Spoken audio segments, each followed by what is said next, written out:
I'm Clara, 29 female. I've built my life around capturing stillness. As a landscape photographer, I chase the quiet moments when the sun kisses the horizon or fog settles over a valley like a blanket.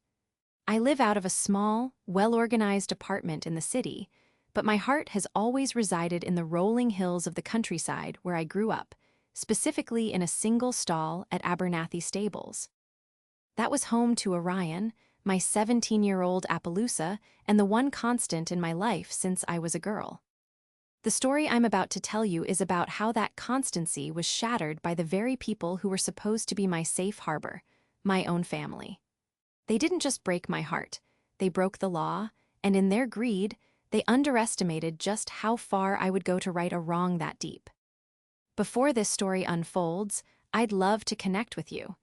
Please let me know in the comments where you're watching from and what time it is in your corner of the world. It's amazing to see how far these stories can travel. The bond between a girl and her horse is something sacred, a language spoken not in words, but in the gentle nudge of a muzzle, the soft nickering sound of a greeting, and the shared rhythm of a canter across an open field. My story with Orion began on my 12th birthday. He wasn't a sleek, perfectly trained show horse. He was a gangly yearling with a speckled coat like a starry night sky and eyes that held a deep, soulful intelligence. My parents, Richard and Helen, presented him to me with grand speeches about responsibility and passion. "He's yours, Clara," my father had said, his voice filled with a rare warmth. "To care for, to love, to be your partner." It was, without a doubt, the single happiest day of my young life. That promise, that declaration of ownership, became a cornerstone of my identity. Orion was more than a pet. He was my confidant, my therapist, and my greatest teacher. He taught me patience during the long hours of groundwork, courage as we learned to clear jumps that seemed impossibly high, and the profound peace of simply being present as I groomed his coat until it shone. The stable was my sanctuary, a place far removed from the subtle, persistent pressures of my family home. At home, I was the quiet, artistic, and responsible older sister. My younger sister, Isabel, or Izzy as she insisted on being called, was the star.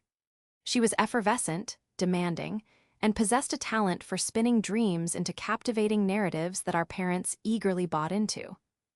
While I was mucking out stalls and meticulously cleaning tack, Izzy was winning debate tournaments, becoming prom queen, and outlining her future as a world-changing entrepreneur.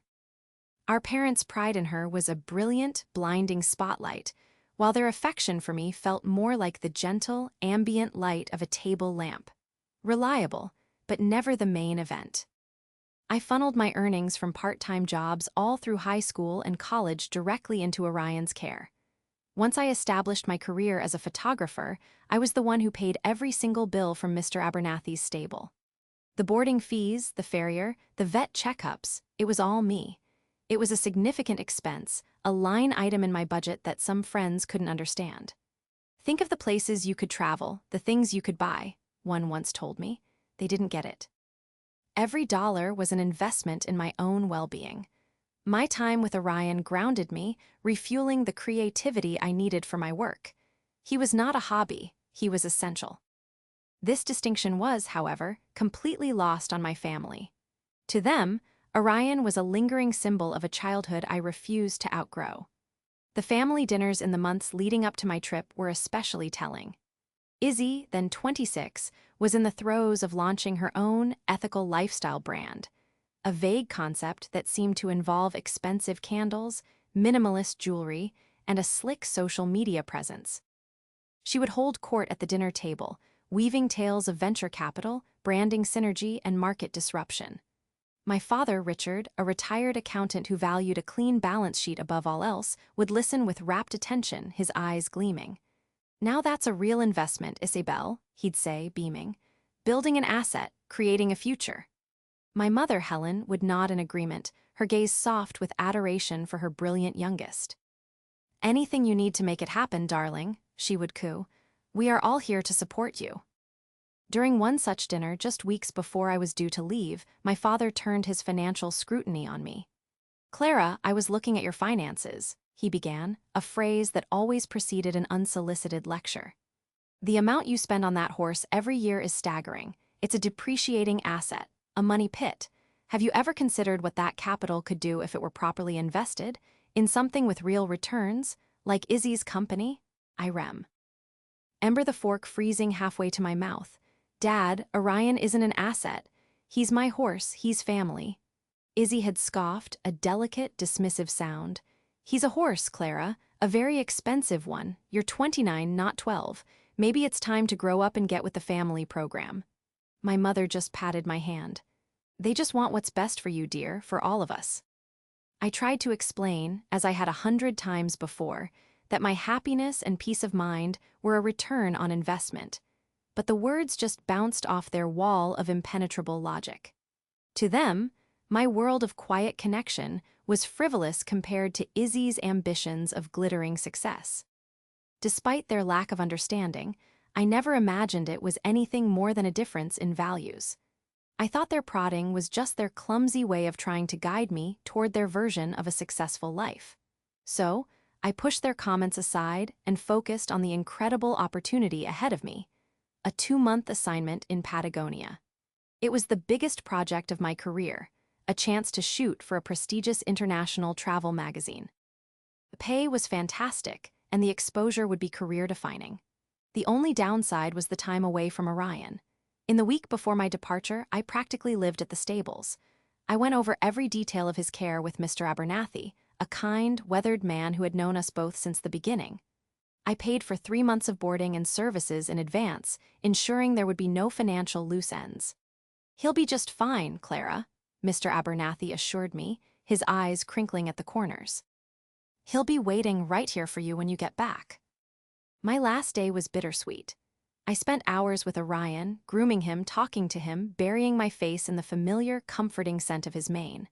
I whispered promises to him, telling him about the mountains I would see and how I would be back before he knew it. He just rested his head against my shoulder, a quiet, reassuring weight. As I finally walked away from his stall, the sound of his hoofs shifting in the straw echoed behind me. It was a sound of home, of comfort, of unwavering presence. I held on to that sound, that echo, as I boarded the plane, never once imagining that it would be the last time I would hear it in that familiar, sacred space. Patagonia was everything I had dreamed it would be and more. It was a land of raw, untamed beauty, of jagged peaks that tore at the sky and glacial lakes so blue they seemed unreal. I threw myself into my work, hiking for miles to find the perfect light, waiting for hours in the biting wind for the clouds to part. The project was a success. The magazine editors were thrilled with the early shots I sent, and I felt a deep sense of professional accomplishment. Yet, even amidst the breathtaking vistas, a part of me was always elsewhere. Every time I saw the wild horses that roamed the plains, a sharp pang of longing for Orion would hit me. I had a photo of him taped to the inside of my camera bag, and I'd look at it every morning before starting my day. My calls home were infrequent and brief. The time difference and my remote locations made it difficult. When I did manage to connect, my family seemed oddly distant. My mother would answer in a rushed, cheerful tone, brushing off my questions with vague assurances. "Oh, everything's wonderful, dear. Izzy's business is just taking off. We're all so proud." When I'd ask specifically about Orion, her answers were always the same. "Mr. Abernathy is taking great care of him, I'm sure. Don't you worry about a thing."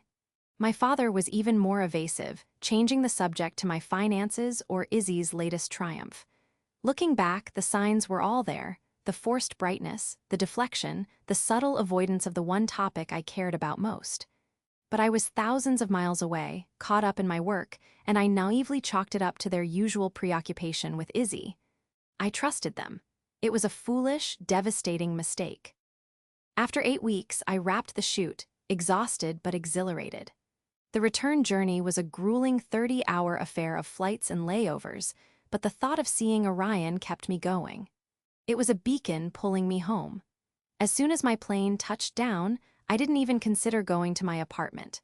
My duffel bag and camera gear were tossed into the back of my car, and I drove straight from the airport to the stables, my heart humming with anticipation.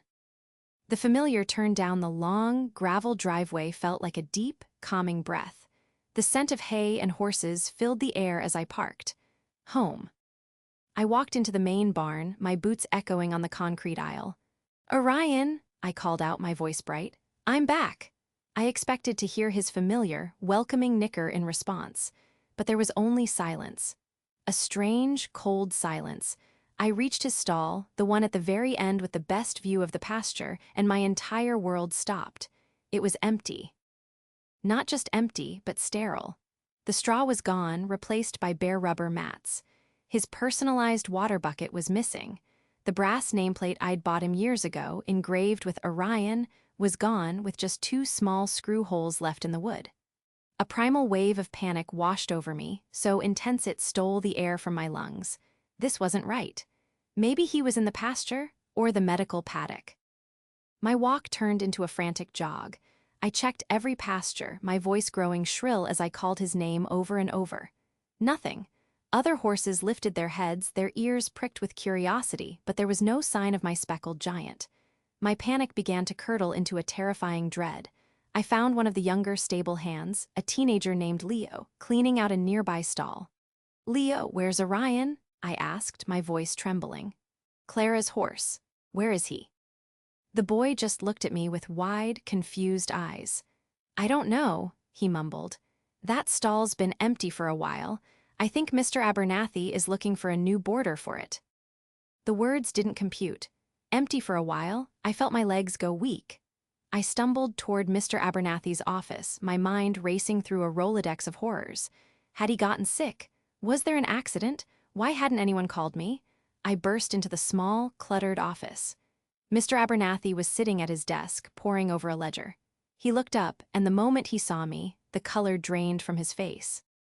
His expression wasn't one of surprise, but of deep, weary sadness and something else, pity.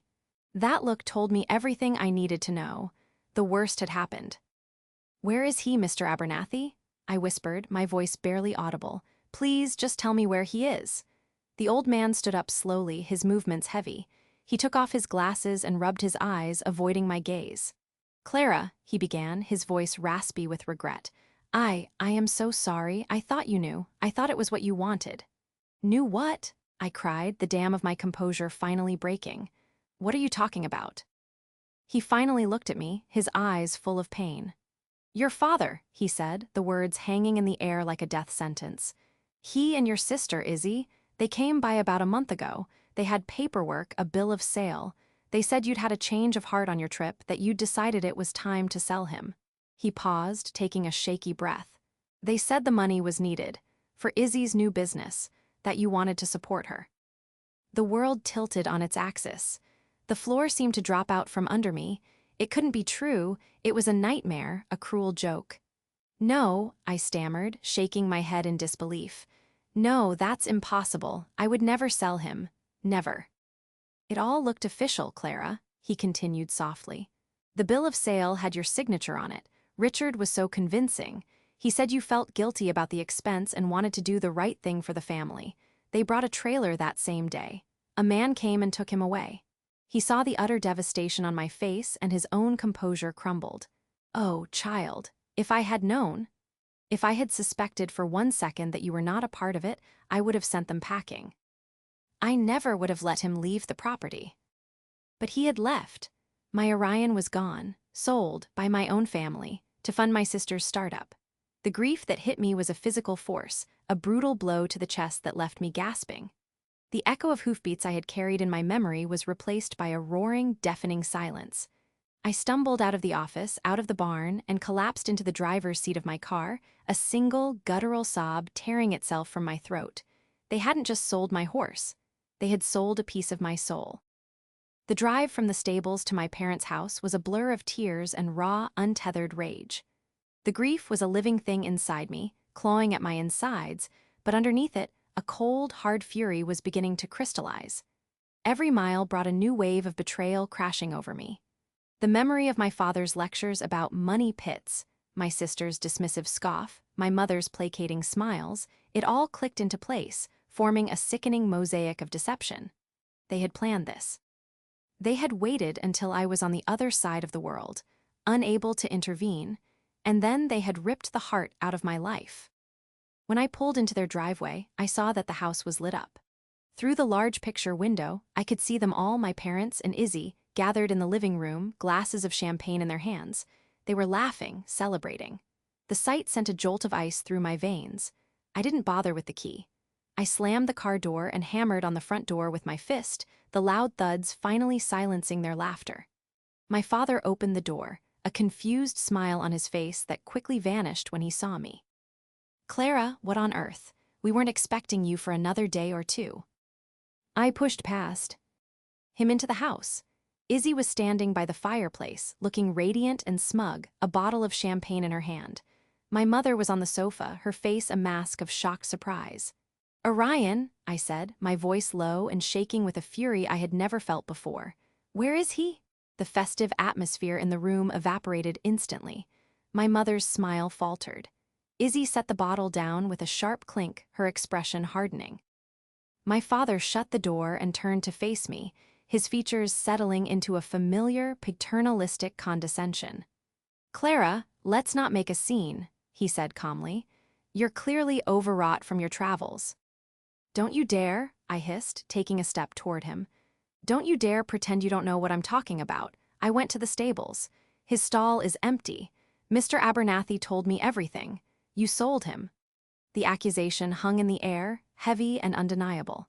There was a beat of silence before the justifications began, a torrent of self-serving rationalizations that made me physically ill. "We did what was best for this family," my father stated, his voice taking on the tone of a CEO explaining a tough but necessary layoff.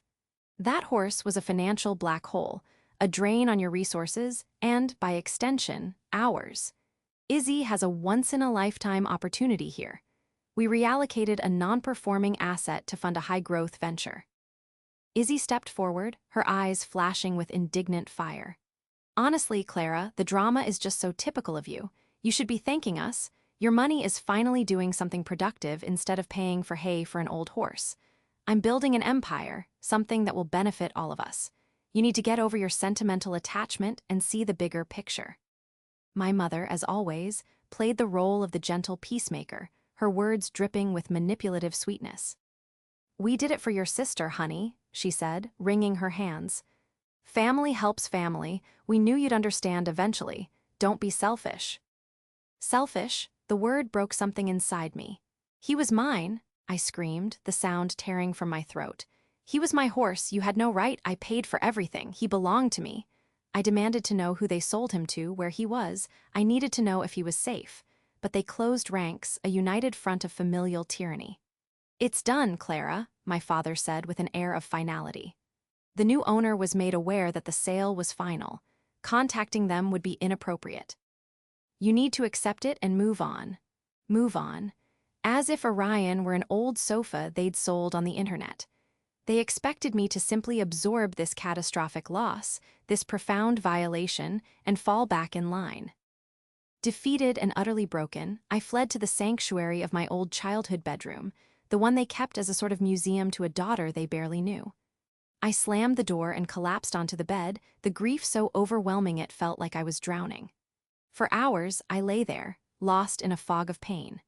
But as the initial shock began to subside, my analytical mind, the part of me that could patiently wait for hours for the right light, took over. They said they had paperwork, a bill of sale. With my signature, but I was in Patagonia. How? The question was a tiny, sharp point of light in my suffocating darkness. Fueled by a new, desperate energy, I began to tear the room apart. I was looking for Orion's original ownership papers, the registration documents, anything that legally established him as my property. I rummaged through old boxes in the closet, pulled out dusty files from under the bed. Most of it was childhood memorabilia, school reports, old drawings, teenage diaries. Then I remembered my father's meticulous, almost obsessive, record-keeping. He had a large filing cabinet in his home office, where he kept documents for everything. Household contracts, warranties, tax records. It was a long shot, but maybe. I crept out of my room. The house was quiet now, My family had presumably retreated to their own corners to let their inconveniently emotional daughter cool off. The door to my father's office was unlocked. I slipped inside, my heart pounding.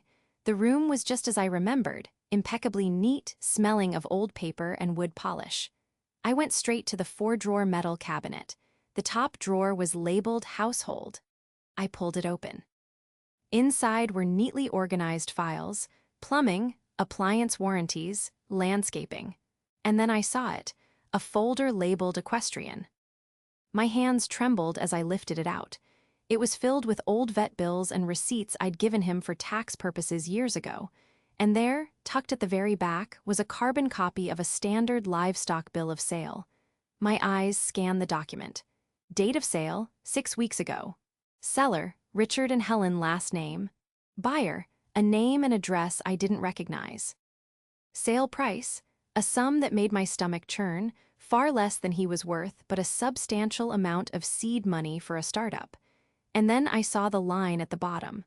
The line that changed everything. It read, owner's signature. And scrawled next to it, in a shaky, unfamiliar hand, was my name. It was a pathetic imitation, a clumsy, childish attempt to replicate my cursive. It looked nothing like my actual signature. It was an obvious, undeniable forgery. In that moment, the crushing weight of grief was pierced by a bolt of pure, white-hot clarity. This wasn't just a moral betrayal. This wasn't just a heartbreaking family dispute. This was a crime. My father, the man who lectured me about responsibility and ethics, had picked up a pen and forged my name, committing a felony to steal my property. He hadn't just sold my horse. He had committed fraud, and in his arrogance, he had left behind the one piece of evidence I needed to burn their world to the ground. Holding the forged bill of sale felt like holding a live wire. The document pulsed with the sheer audacity of their crime, and it sent a current of cold, clarifying rage through me. The tears stopped. The suffocating grief receded, replaced by a razor-sharp focus I usually reserved for my most challenging photography assignments. They thought I was just an emotional, artistic girl who would cry for a while and then eventually accept her fate. They had no idea who I was. I was patient. I was meticulous. And now I was on the hunt. My first move was to secure the evidence. I used my phone to take several high-resolution photos of the document, capturing every detail of the forged signature and my father's handwriting on the rest of the form.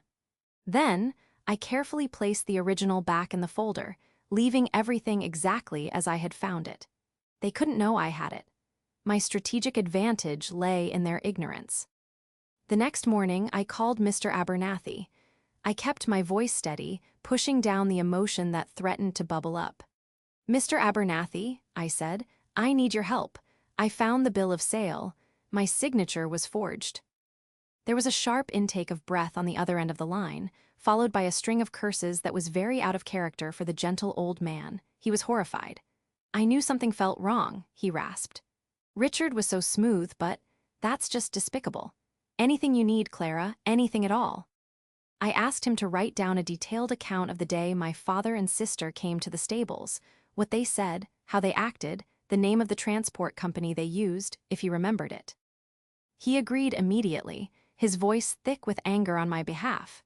His support was the first solid ground I'd felt in days. Now I turned my attention to the buyer. The name on the document was Marcus Thorne, with an address in a rural county about a 2-hour drive away. My first instinct was to call him, to demand my horse back, but I restrained myself. I needed more information before I showed my hand. I was a researcher by nature. My job required me to scout locations, understand weather patterns, and learn the history of a place before I could ever hope to capture its essence. I would apply the same methodology to dismantling my family's crime. A quick search online revealed that Marcus Thorne was the owner and operator of a place called Willow Creek Equestrian Center. Its website was filled with photos of smiling children and gentle-looking horses. Their mission statement was prominently displayed: providing horsemanship and therapeutic riding for children with special needs. This discovery was a gut punch. It complicated the emotional landscape significantly. My family hadn't sold Orion to a neglectful owner or for a nefarious purpose. They had sold him to a place that helped disabled kids. It was the kind of detail my mother would cling to, a way to paint their monstrous act as having a silver lining. See, Clara, he's serving a higher purpose now. I could almost hear the words. For a moment, it made me question my resolve. But then the image of the forged signature flashed in my mind. A good outcome couldn't be built on a foundation of felony and deceit. The crime was the crime, regardless of the destination. I knew I had to go there. I had to see Orion with my own eyes. The next day, I dressed in unassuming jeans and a jacket, grabbed a spare camera bag to play my part, and drove to Willow Creek. The center was beautiful, a well-maintained property with white fences and a large, airy barn. I saw a group of children taking a lesson in the main arena, their faces alight with joy. My heart ached. I parked and approached a man who was fixing a fence post, introducing myself as a freelance photographer working on a story about therapeutic writing programs. The man smiled warmly. He was Marcus Thorne. He was in his late 40s, with kind eyes and work-roughened hands. He was proud of his center and happy to show me around. As he led me on a tour, I fought to keep my composure. Every horse I saw made my heart leap into my throat, and then in a large, grassy paddock near the back of the property, I saw him. My Orion. He looked magnificent. His coat was gleaming, he had gained a bit of healthy weight, and he seemed calm and content. Marcus saw me staring. "That's our newest addition, Apollo," he said with a proud smile. "We renamed him. He's an absolute saint. Incredibly gentle, perfect for our more timid riders. We got him a little over a month ago from a family whose daughter had apparently lost interest and gone off to travel the world. A real shame she gave him up, but a stroke of luck for us." The lie, repeated so casually, reignited my fury. I asked if I could get a closer look to take a few photos. As we approached the fence, Orion lifted his head. His ears swiveled, then pricked forward. His soft brown eyes fixed on me. A low, rumbling nicker started deep in his chest, the sound I had longed to hear for 2 excruciating months. He walked directly to the fence, pushing his muzzle into my outstretched hands, inhaling my scent. Tears streamed down my face as I buried my face in his neck.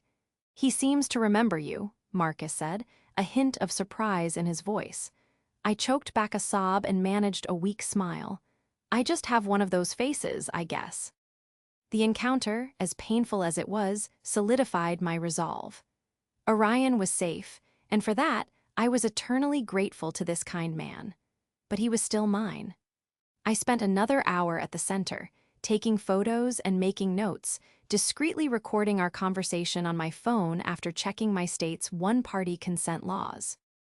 I had everything I needed: first-hand confirmation of Orion's whereabouts, the buyer's version of the story which corroborated the lie, and a powerful, emotional core for the storm I was about to unleash. As I drove away, I looked in my rearview mirror at the idyllic farm. It looked like a place of healing. And soon, it would be. Once I brought my horse home, the real healing could begin. The evidence was piling up, a neat and damning collection of my family's deceit, but possessing evidence and knowing how to wield it are 2 different things. My rage was a wildfire, threatening to consume everything in its path, but I knew that an uncontrolled emotional explosion would only give my father the opportunity to paint me as hysterical and irrational. He was a man who operated in the world of cold, hard numbers and contractual obligations. I decided then to meet him on his own turf. I needed to be colder, harder, and more calculating than he had ever been. My first step was to seek professional counsel. I found a lawyer, a sharp, no-nonsense woman named Evelyn Reed who specialized in property and contract law. I laid everything out on her polished mahogany desk: the high-resolution photo of the forged bill of sale, my sworn statement detailing the timeline, Mr. Abernathy's written testimony, and the audio recording of my conversation with Marcus Thorne. Evelyn listened intently, her expression growing more severe with each piece of evidence I presented. When I finished, she looked at me from over the top of her glasses. "Well, Ms. Vance," she said, a grim smile touching her lips, "this is not a simple family squabble. This is textbook fraud, forgery, and illegal sale of property. Your father committed several felonies here. We have them dead to rights. Hearing the legal weight of their actions articulated so clearly was incredibly validating. Evelyn laid out my options. Option A, we could go to the police, file a report, press charges, a criminal investigation would be launched. Given the evidence, my father and possibly my sister would almost certainly be indicted. A felony conviction would mean a criminal record, potential jail time, and public disgrace. It was the nuclear option. Option B, we could handle it civilly. We could use the overwhelming threat of criminal charges as leverage to achieve my desired outcome. You hold all the cards, Clara, Evelyn explained. You get to decide what justice looks like. Do you want punishment or do you want restitution? I thought of my mother, of the extended family, of the irrevocable crater a criminal trial would leave. I didn't want to destroy my father's life. I wanted him to understand the gravity of his actions. More than anything, I just wanted my horse back. I chose leverage. I chose restitution. The next phase of my plan required a level of self-control I didn't know I possessed. I returned to my parents' house and became a ghost. I was quiet, withdrawn, and projected an aura of defeated grief. I let them see me crying. I allowed them to believe their tactics had worked, that I was broken and would eventually, as my father had instructed, move on. This performance was crucial. Their arrogance was my greatest weapon, and I needed them to feel completely secure in their victory. While they saw a grieving daughter, I was secretly communicating with Evelyn daily. We hired a certified handwriting expert who provided a sworn affidavit confirming the signature on the bill of sale was a crude and obvious forgery. We drafted a formal legal demand letter, a terrifyingly official document outlining their crimes and my non-negotiable terms for avoiding prosecution. Then I made one of the most difficult calls of my life. I called Marcus Thorne.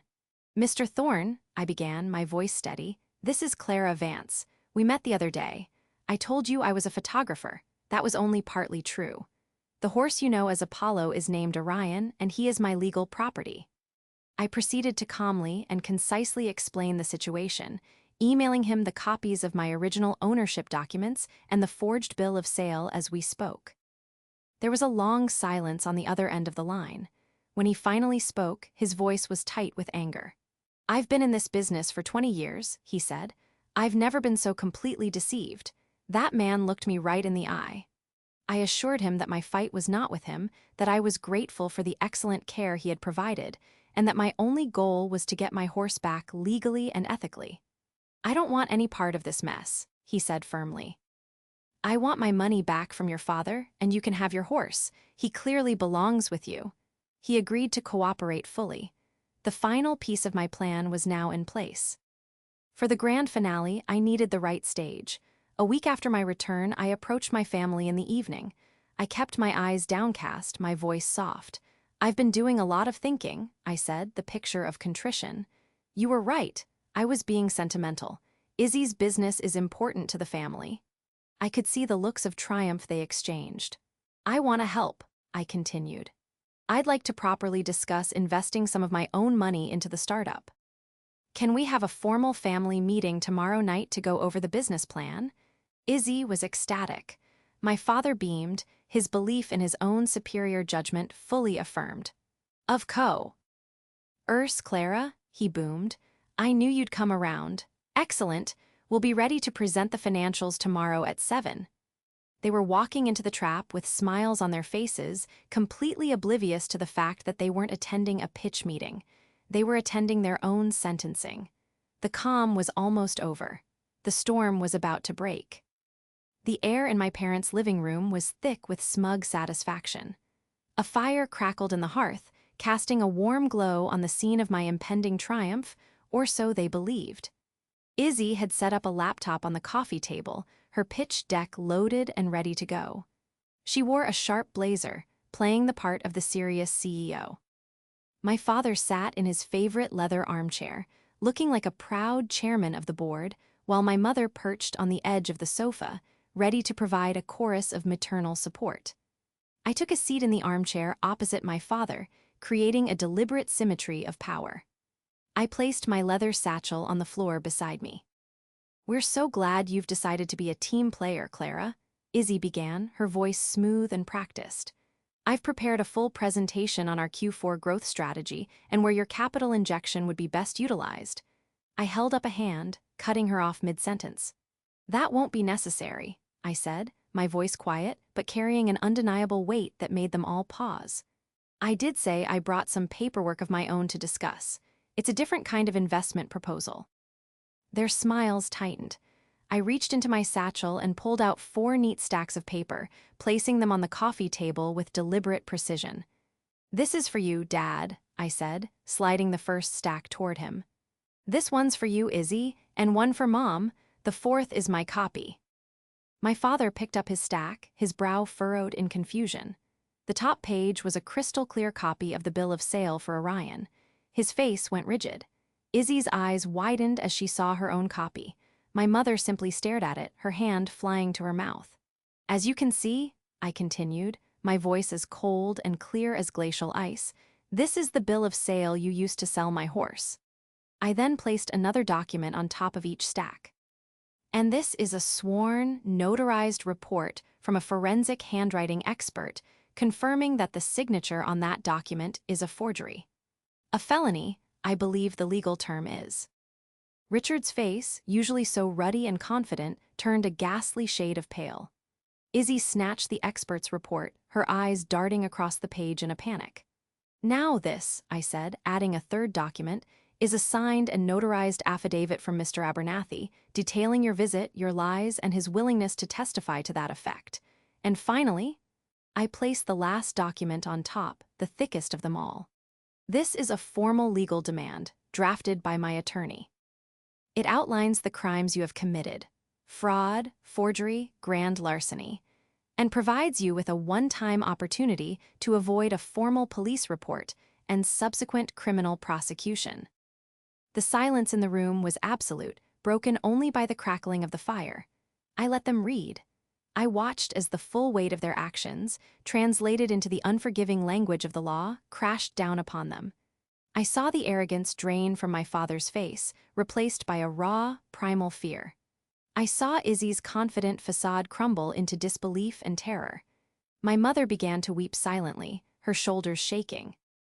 When they had all looked up, their faces masks of horror, I laid out my terms. My voice never rose. It was flat, emotionless, and utterly resolute. "First," I said, "you will wire the full purchase price of the horse, $50,000, directly to Marcus Thorne's account by noon tomorrow. He has already agreed to sell Orion back to me upon receipt of the funds. Second, you will reimburse me for the legal fees I have incurred thus far, totaling $5,000, as well as the boarding fees for the month he was gone. Third, and here I looked directly at Izzy, your startup is to be dissolved, effective immediately. Every cent you received from the sale of my horse, along with any other funds my parents invested, will be liquidated and transferred into a new irrevocable trust account. I will be the sole trustee. That money will be used exclusively for our parents' future medical and long-term care, ensuring that it cannot be squandered on any more of your high-growth ventures." Izzy gasped, her face contorting with rage. "You can't do that. That's my company, my dream." "Your dream was funded by a crime," I retorted, my voice sharp. "The funds are the proceeds of a felony. They are forfeit. My final demand is that you will each write a formal letter of apology, one to me and one to Mr. Abernathy, for involving him in your deception." I paused, letting the demands sink in. "You have until noon tomorrow to meet these terms. If you fail to do so, if I detect any hesitation or attempt to deviate from these instructions, I will walk out that door, drive to the police station, and hand them the file that is currently sitting on the passenger seat of my car. And my lawyer will initiate a civil suit for the return of my property and punitive damages that will bankrupt you. The choice is yours." The eruption was immediate and chaotic.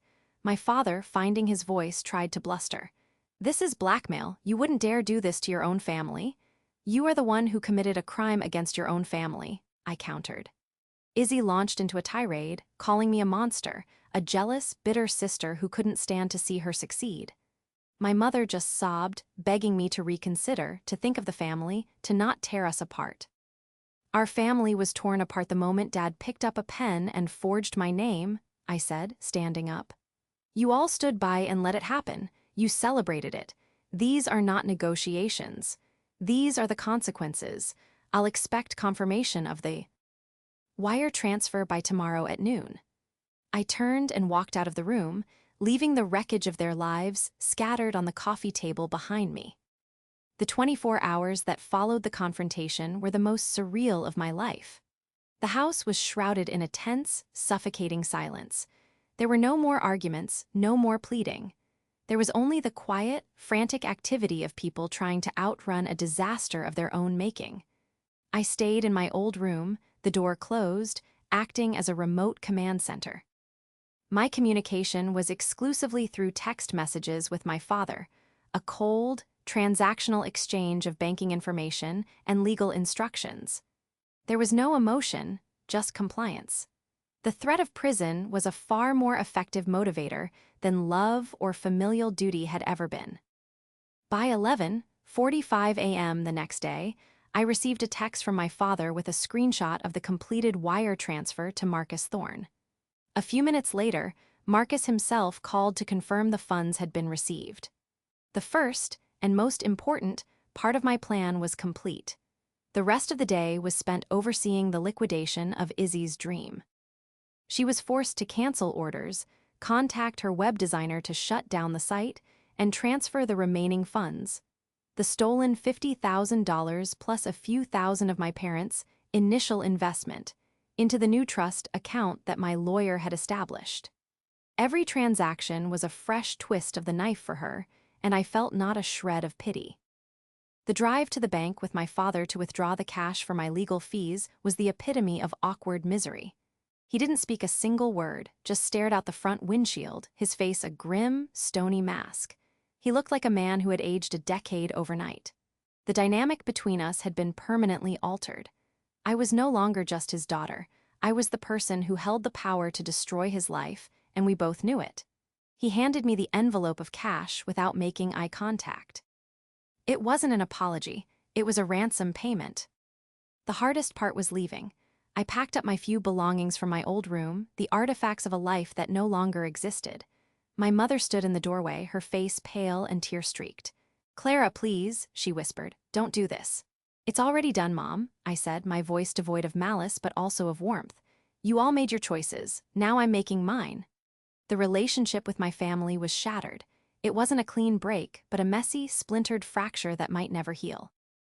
I knew I couldn't live under their roof, couldn't breathe the same air thick with betrayal. I moved my things into a storage unit and started looking for a new apartment that same day. I was cutting the cord, completely and finally. But amidst all the destruction, there was one moment of pure, unadulterated joy: the reunion. A few days later, I drove back to Willow Creek Equestrian Center with a horse trailer I'd rented. Marcus Thorne met me with a sad smile. "He's been waiting for you," he said, and when they let Orion out of the barn, it was like the sun coming out from behind the clouds. He saw me and let out a loud, joyful whinny, trotting right up to me and nudging my chest with his head. I threw my arms around his neck and just held on, breathing in his familiar scent, feeling the steady beat of his heart against my own. He was real. He was safe. He was home. I didn't take him back to Abernathy's. The memories there were too tainted. Instead, I had found a spot at a beautiful, quiet facility further out in the country, a place with sprawling pastures and miles of trails.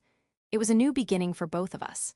The apologies from my family arrived via email, as instructed.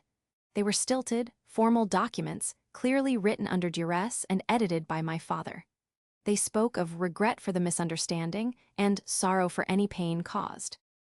They were hollow, meaningless words, devoid of any real remorse or understanding of the wound they had inflicted. They weren't apologies for what they did, they were apologies for getting caught. I saved them to a file, and then I blocked their numbers. Months have passed since that day. I live in a new apartment that feels like my own, filled with light and images from my travels. Izzy's startup is a ghost, a failed dream built on a lie. My parents are, from what I hear through the grapevine, living a much more frugal life now that their retirement fund is locked away in a trust I control. I have minimal contact with them, limited to quarterly email updates about the trust's performance. The warmth is gone, replaced by a cold, professional distance. Sometimes, a wave of sadness hits me for the family I thought I had, for the relationships I now know were built on a fragile foundation of lies and favoritism. The revenge wasn't a sweet victory, it was a painful, necessary amputation. It was the price I had to pay for my own freedom. But then, I go to the stables. I tack up Orion and we head out onto the trails. As we move together in a familiar, easy rhythm, with the setting sun casting long shadows across the fields, I feel a sense of peace that is absolute. I lost a family, but I reclaimed my friend, my partner, and my own self-respect. Looking forward, with Orion's steady gait beneath me and an open landscape stretching out before me, I know I'm on the right path. I am the master of my own life, the owner of my own future, and no one will ever take that away from me again.